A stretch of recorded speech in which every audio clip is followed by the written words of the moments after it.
सुंदर गढ़ गांव, जहां की सुबह पक्षियों की चहचहाहट से नहीं बल्कि कमला देवी के तानों से होती थी। कमला देवी जो अपनी जैन जी बहू पिंकी से बेहद परेशान थी। पिंकी जिसका पूरा जीवन सुबह की चाय से नहीं बल्कि इंस्टाग्राम के वाइब चेक से शुरू होता था।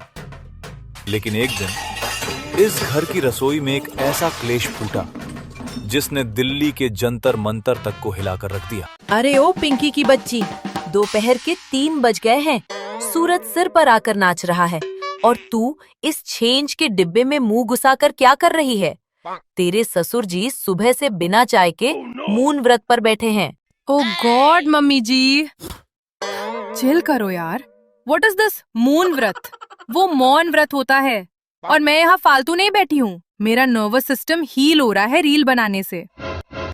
आप मेरी क्रिएटिविटी को दबाकर मेरी मेंटल पीस का पेपर लीक कर रही हैं। Paper leak? तूने आज सुबह जो चाय बनाई थी उसमें पत्ती की जगह राई का तड़का लगा दिया था। आज से तेरा ये फोन जब्त। फोन जब्त? मम्मी जी, आपने मेरी फ्रीडम ऑफ स्पीच छीनी है। हम पे तो है ही ना शांति से जीने का हक। अब ये मामला घर की 4 दीवारी में नहीं सुधरेगा। अब सीधे दिल्ली दरबार में बात होगी। पिंकी ने बिना सोचे समझे अपना ट्राइपॉड उठाया और सीधे देश की राजधानी दिल्ली के जंतर मंतर पहुंच गई, जहां पहले से ही छात्रों का सीजेपी वाला प्रोटेस्ट चल रहा था। पिंकी ने वहां जाकर छात्रों की भीड़ के बीच अपना खुद का टेंट गाड़ दिया और बैनर लगा दिया, सास बहू मुक्ति मोर्चा। भाइयों और उनकी बहनों, जब तक सुंदरगढ़ की कमला देवी अपने तानों के पद से इस्तीफा नहीं देती तब तक मैं यहाँ पानी की एक बूंद भी नहीं पीऊंगी। सिर्फ कोल्ड कॉफी पीकर धरना दूंगी। अरे पिंकी, तू यहाँ बैठी है? यार, यहाँ का माहौल तो बड़ा ही एस्थेटिक है। मुझे तो लगा था यहाँ सिर्फ पुलिस की लाठियाँ चलती है। पर यहाँ तो पूरी वाइब ही अलग है। बिल्कुल कॉलेज का फेस्ट लग रहा है। सुन, मुझे भी कोई पोस्टर दे, मैं भी धरने पर बैठूंगी। विमला आंटी, आप यहाँ क्या कर रही हैं? सुंदरगढ़ में क्या चल रहा है? अरे पूछ मत, तेरी सास ने पूरे गांव की पंचायत बुला ली है। वो कह रही है कि तूने जंतर मंतर जाकर गांव की नाक कटवा दी। लेकिन मैंने जब तेरा इंस्टाग्राम लाइव देखा तो मुझसे रहा नहीं गया।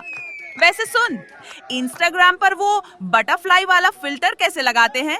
मुझे भी एक रेवोल्यूशनरी रील बनानी है। जंतर मंतर पर प्रोटेस्ट दिन ब दिन बढ़ता जा रहा था। सोशल मीडिया पर पिंकी के मीम्स की बाढ़ आ चुकी थी। कोई लिख रहा था गो पिंकी गो, तो कोई कह रहा था this protest is giving family drama. परेशान होकर पिंकी का पति राहुल और ससुर रमेश जी हांफते कांपते दिल्ली पहुंचे। पिंकी, भगवान के लिए घर चल यार। माँ ने घर पर चूल्हा जलाना बंद कर दिया है। वो कह रही हैं जब तक बहू झाड़ू नहीं उठाएगी वो नो रोटी नो टी के हंगर स्ट्राइक पर रहेंगी। मेरे पेट में चूहे कूद कूद कर प्रोटेस्ट कर रहे हैं। oh, no.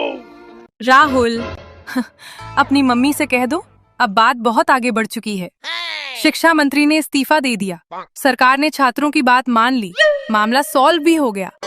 पर मेरा प्रोटेस्ट तब तक चलेगा जब तक माँ जी मुझे सुबह 11 बजे से पहले सोने की परमिशन नहीं देती। अरे बहू, नए शिक्षा मंत्री को चार्ज भी मिल गया। एनडीएमसी वाले जंतर मंतर पर झाड़ू लगाकर सफाई कर रहे हैं। पूरा देश शांत हो गया।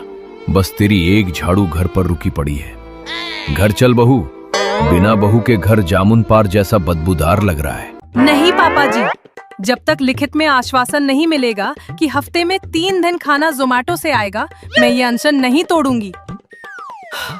सीजेपी मेरे साथ हैं। जंतर मंतर का माहौल तब पूरी तरह बदल गया जब दिल्ली पुलिस की इक्ष्णा वैन के पीछे से एक और गाड़ी रुकी। गाड़ी का दरवाजा खुला और उसमें से जो बाहर निकला उसे देखकर पूरा जंतर मंतर सन्न रह गया। ओए दिल्ली पुलिस वालों, अपनी लाठियां पीछे रखो।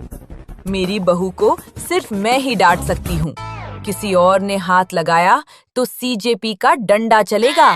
मम्मी जी, आप और आपके हाथ में ये सीजेपी का झंडा? हाँ, तूने क्या सोचा था कि सिर्फ तेरी जनरेशन ही क्रॉनिकली ऑनलाइन है? जब विमला ने मुझे इंस्टाग्राम लाइव पर दिखाया तो मैंने सीधे सीजेपी को मैसेज कर दिया। उन्होंने कहा कि आंटी, आपका टैलेंट तो घर में वेस्ट हो रहा है, आप हमारी पार्टी ज्वाइन कर लो। भाग्यवान तुम, और प्रोटेस्ट? तुम तो कल तक कह रही थी कि ये सब वेल्ले बच्चों का काम है। चुप रहिए जी। जब तक सरकार पेपर लीक करने वालों को पकड़ेगी नहीं, तब तक सुंदरगढ़ की ये शेरनी शांत नहीं बैठेगी। और पिंकी सुन, तेरा धरना तो सफल हुआ।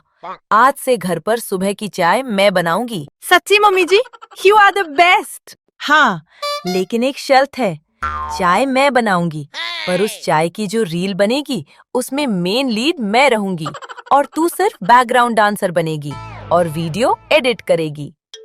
मुझे इंस्टाग्राम पर 8 मिलियन फॉलोअर्स चाहिए। इस तरह दिल्ली के जंतर मंतर का वो ऐतिहासिक प्रोटेस्ट तो गुड फेथ में समाप्त हो गया।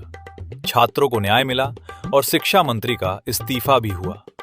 लेकिन सुंदरगढ़ की सास बहू की असली जीत तब हुई जब दोनों ने मिलकर बैरिकेड के ऊपर चढ़कर Jantar Mantar clean up transition reel बनाई और वो वीडियो रातों रात 20 मिलियन व्यूज पार कर गई। तो प्यारे बच्चों और बहुओं, इस कहानी से हमें क्या सीख मिलती है? यही कि सास चाहे कितनी भी कड़क हो, लेकिन जब बहू जंतर मंतर पर बैठ जाए और सास खुद सीजेपी की लीडर बन जाए, तो बड़े बड़ों को अपने तानों से इस्तीफा देना ही पड़ता है।